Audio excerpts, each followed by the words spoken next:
नमस्कार मैत्रिणींनो, आज मी तुम्हाला काही यूजफुल टिप्स दाखवणार आहे। त्यासाठी व्हिडिओ पूर्ण बघा। आपली पहिली टिप आहे ती म्हणजे तेलकट झालेले या पंतीसाठी आहे। तुम्ही इथे ही पंती बघू शकता, अशा पद्धतीने तेलकट झालेली आहे आणि चिकट सुद्धा झालेली आहे।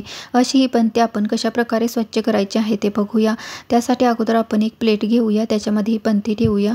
आता इथे मी एक छोटा चमचा घेतलेला आहे। चमच्याने हा जो चिकट झालेला भाग आहे तो आपल्याला काढून घ्यायचा आहे। अशा पद्धतीने तो पटापट आपण इथे या पंतीचा काढून घ्यायचा आहे।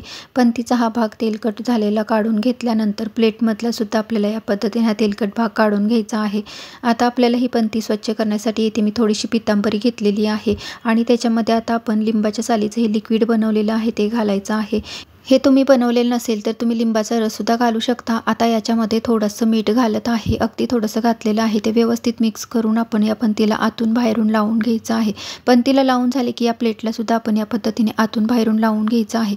हे आता आपण असे 10 मिनिटं ठेवायचं आहे। 10 मिनिट झालेले आहेत। 10 मिनिटानंतर आता आपण एक तारेची घासणी घेतलेली आहे, त्याने आपण आता हे घासून घ्यायचं आहे। तुमच्याकडील पंती जर जास्त खराब झालेली असेल तर हे मिश्रण लावून तुम्ही ती अर्धा तास अशीच भिजत ठेवू शकता आणि नंतर ती घासू शकता। पंती आणि प्लेट घासून झालेली आहे। आता आपण ती धुवून घेऊया। धुतल्यानंतर आता तुम्हाला ही पंती आणि प्लेट दाखवते किती स्वच्छ झालेली आहे ते बघा। जराही कुठे तेलकटपणा याला शिल्लक राहिलेला नाही आणि ही पंती सुद्धा तुम्हाला दाखवते किती स्वच्छ झालेली आहे ते बघा। जराही कुठे तेलकटपणा चिकटपणा राहिलेला नाही। या पद्धतीने तेलकट चिकट झालेली ही पंती स्वच्छ करण्याची पद्धत तुम्हाला सुद्धा आवडली असेल तर नक्कीच ट्राय करून बघा। आपण आता पुढची टिप बघणार आहोत ती म्हणजे लिंबासाठी आहे। लिंब जास्तीत जास्त दिवस टिकवण्यासाठी आपल्याला कुठली ट्रिक करायची आहे ते बघायचं आहे। खूप छान ही ट्रिक आहे, त्याच्यामुळे अगदी महिनाभर लिंब जसेच तसे राहतात। त्यासाठी इथे मी तेल घेतलेलं आहे। हे स्वयंपाकासाठीचं तेल इथे मी घेतलेलं आहे। हे तेल आपण आता हातावरती घेऊया। अगदी थोडंसंच घ्यायचं आहे, अगदी 2 ते 3 थेंब इथे मी घेतलेलं आहे। हातावरती घेतलेलं तेल आपण आता अशा पद्धतीने हाताला चोळून घ्यायचं आहे। चोळलेलं हे तेल आता आपण या लिंबांना चोळून घ्यायचं आहे। अशा पद्धतीने सर्व लिंबांना हे तेल लावून घेतलेलं आहे। आता हे लिंब आपण या डब्यामध्ये स्टोर करणार आहोत। त्यासाठी अशा प्रकारचा प्लास्टिकचा डब्बा घेतलेला आहे। तुमच्याकडे काचेचा असेल किंवा स्टीलचा असेल तरी तुम्ही वापरू शकता। आता याच्यामध्ये ही सर्व लिंब मी ठेवून घेत आहे आणि त्याला झाकण लावून घेत आहे। ही लिंब स्टोर करण्याची पद्धत तुम्हाला सुद्धा आवडली असेल तर नक्कीच ट्राय करून बघा। आता मी तुम्हाला तेलकट झालेले हात कशा प्रकारे स्वच्छ करायचे आहे ते दाखवणार आहे। त्यासाठी आपल्याला कुठली ट्रिक वापरायची आहे ते सुद्धा बघायचं आहे। ही सुद्धा ट्रिक खूपच छान आहे, नक्कीच ट्राय करून बघा। त्यासाठी इथे मी गव्हाचं पीठ घेतलेलं आहे। तुमच्याकडे जे पीठ असेल ते तुम्ही घेऊ शकता। या पद्धतीने कोरड्या पिठाने आपण अगोदर हात चोळायचे आहेत, नंतर ओले करून ते आपण या पद्धतीने चोळून घ्यायचे आहेत। असे पिठाने दोन्ही हात चोळून झाल्यानंतर हे हात आता मी धुवून घेतलेले आहेत। धुतल्यानंतर तुम्ही बघू शकता जराही कुठे तेलकटपणा हाताला राहिलेला नाही। ही सुद्धा ट्रिक नक्कीच ट्राय करा। आता इथे मी एक डांबर गोळी घेतलेली आहे। या गोळीचा वापर आपल्याला कोठे आणि कसा करायचा आहे ते बघायचं आहे। त्यासाठी इथे मी एक न्यूजपेपर घेतलेला आहे, त्याच्यामध्ये आपण आता ही गोळी ठेवायची आहे आणि ही गोळी पेपरच्या आतमध्ये ठेवून आपल्याला या गोळीची बारीक पावडर तयार करून घ्यायची आहे। अशा पद्धतीने इथे मी याची बारीक पावडर तयार करून घेत आहे। या गोळीची पावडर आता करून झालेली आहे। याच्यामध्ये आणखीन काय घालायचं आहे ते बघूया। त्यासाठी इथे मी थोडंसं मीठ घेतलेलं आहे ते घालत आहे। इथे मी खडे मीठ घालत आहे, तुमच्याकडे जे असेल ते तुम्ही घालू शकता। थोडासा बेकिंग सोडा घालूया। बेकिंग सोडा सुद्धा थोडासाच घालायचा आहे। आता इथे मी हळद घेतलेली आहे। हळदीचा वास खूप स्ट्रॉंग असतो, तशी ती जंतुनाशक सुद्धा असते, त्याच्यामुळे कॉकरोच झुरळ कीटक काही असतील तर ते पळून जातात। आता हे व्यवस्थित मिक्स करून घेऊया।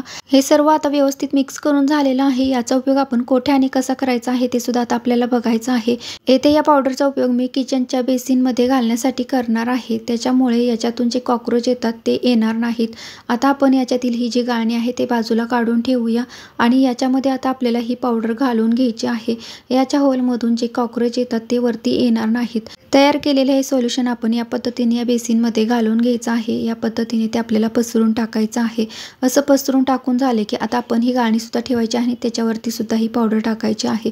ही पावडर आपल्याला रात्रीच्या वेळी या बेसिनमध्ये घालायची आहे आणि त्याच्यावरती पाणी सुद्धा आपल्याला घालायचं नाही। ती रात्रभर अशीच ठेवायची आहे, त्याच्यामुळे कॉकरोच वरती येणार नाहीत। आता आपण साखर जास्तीत जास्त दिवस टिकण्यासाठी, तसेच त्याला मुंग्या न लागण्यासाठी, तसेच ती ओलसर न होण्यासाठी कुठली ट्रिक करायची आहे ते बघणार आहोत। ही साखर ओलसर न होता जास्तीत जास्त दिवस टिकवण्यासाठी आपण काय करायचं आहे ते बघूया। ही साखर आपण उन्हामध्ये अर्धा तास गरम करून घ्यायची आहे। साखरेमध्ये ओलसरपणा असेल तर ही साखर उन्हात ठेवल्यामुळे ती थोडीशी गरम होते आणि त्याच्यामुळे ओलसरपणा निघून जातो। त्यामुळे अशा प्रकारे ही अर्धा तास उन्हामध्ये गरम करून घ्यायची आहे। साखर आता अर्धा तास गरम करून घेतलेली आहे। गरम करून झाल्यानंतर आता ही साखर आपल्याला कशा प्रकारे स्टोर करायची आहे ते बघूया। येथे ही साखर मी थंड करून घेतलेली आहे। आता ही साखर आपण डब्यामध्ये कशा प्रकारे स्टोअर करायची आहे ते बघूया। येथे मी स्टीलचा डब्बा घेतलेला आहे। आता आपण टिश्यू पेपर घ्यायचा आहे। टिश्यू पेपरची अशी छोटीशी घडी तयार करून घ्यायची आहे। घडी करून झाल्यानंतर ही घडी आपण डब्याच्या खालच्या बाजूला घालून घ्यायची आहे। अशा पद्धतीने टिश्यू पेपर खालच्या बाजूला घालून घ्यायचा आहे। आता इथे मी काही लवंग घेतलेले आहेत, 4 ते 5 लवंगा घेतलेल्या आहेत। आता याच्यातल्या 2 लवंग घेऊन आपण टिश्यू पेपरवरती ठेवायचे आहेत। टिश्यू पेपरवरती लवंग ठेवल्यानंतर आता याच्यावरती आपल्याला साखर घालून घ्यायची आहे। आता या राहिलेले लवंग आपण वरती घालणार आहोत। आता ही साखर आपण चमच्याने डब्यामध्ये भरून घ्यायची आहे। अशा प्रकारे जर तुम्ही साखर स्टोअर केली तर ती जास्तीत जास्त दिवस टिकते, त्याला मुंग्या लागत नाही आणि ती ओलसरही होत नाही। त्यामुळे या पद्धतीने तुम्ही साखर नक्की स्टोअर करून बघा। साखर आपण डब्यामध्ये पूर्णपणे भरून घेतलेली आहे। आता आपण ज्या 2 लवंग राहिलेले आहेत त्या वरती अशा पद्धतीने साखरेत घालून घ्यायचे आहेत। आता आपण या डब्याला झाकण लावून घेऊया। या पद्धतीने डब्याला झाकण लावल्यानंतर डब्याचं झाकण जर सैल असेल तर तुम्ही येथे याला कागदही लावू शकता। येथे मी वहीचं पान घेतलेलं आहे। या पद्धतीने इथे आपण वहीचं पान लावून घ्यायचं आहे। येथे तुम्ही पेपरही वापरू शकता। अशा प्रकारे आपण झाकण लावून घ्यायचं आहे। आता जो कागदाचा एक्स्ट्राचा भाग आहे तो आपण कैचीने या पद्धतीने कट करून काढूया। अशा प्रकारे साखर स्टोअर करण्याची ही पद्धत जर का तुम्हाला आवडली असेल तर नक्की कमेंट करून सांगा। मी तुम्हाला औषधाच्या बॉटलचा जो वरचा भाग कट केलेला आहे तो फेकून न देता त्याचा कसा वापर करायचा आहे ते दाखवणार आहे। तसेच माझ्याकडे औषधाच्या बॉटलचं असं झाकण सुद्धा आहे, त्याचा सुद्धा कसा वापर करायचा आहे तेही बघायचं आहे। आता आपण येथे डबल साइडर टेप घ्यायचा आहे। याच्यातील थोडासा टेप येथे मी कट करून घेत आहे। कट करून झाल्यानंतर या टेपचे आपल्याला पुन्हा 2 तुकडे करून घ्यायचे आहेत। अशा प्रकारचे 2 तुकडे इथे मी कट करून घेतलेले आहेत, ते आपण झाकणावरती चिकटून घ्यायचे आहेत आणि एक्स्ट्राचा जो टेप आहे तो कट करायचा आहे। आता याच्यावरचा कागद काढून हे झाकण आपण बॉटलच्या वरच्या भागाला या पद्धतीने चिकटून घ्यायचं आहे। व्यवस्थितपणे पॅक असे ते चिकटून घ्यायचं आहे। आता हा जो वरचा भाग आहे तो व्यवस्थितपणे आपल्याला कट करून घ्यायचा आहे। या पद्धतीने इथे मी कैचीने तो व्यवस्थितपणे कट करून घेतलेला आहे। आता आपल्याला याची जी रिंग आहे ती सुद्धा कट करून काढायची आहे। त्यासाठी येथे मी कैची घेतलेली आहे। कैचीने आपण या पद्धतीने व्यवस्थितपणे ही रिंग कट करून काढायची आहे। रिंग कट करून झालेली आहे। आता याला आपल्याला डेकोरेट करायचं आहे। त्यासाठी येथे मी लोकर घेतलेली आहे। येलो कलरची लोकर येथे मी घेतलेली आहे। ती आपण फेविकॉलच्या साहाय्याने या पद्धतीने चिकटवून घ्यायची आहे। अशा प्रकारे येलो कलरची लोकर मी चिकटवून घेत आहे। येलो कलरची लोकर चिकटून झाली की इथे मी ब्लू कलरची लोकर घेतलेली आहे, ती सुद्धा आपण या पद्धतीने वरच्या बाजूला चिकटवून घ्यायची आहे। तुम्हाला इथे जे कलर वापरायचे असतील ते तुम्ही तुमच्या आवडीनुसार वापरू शकता।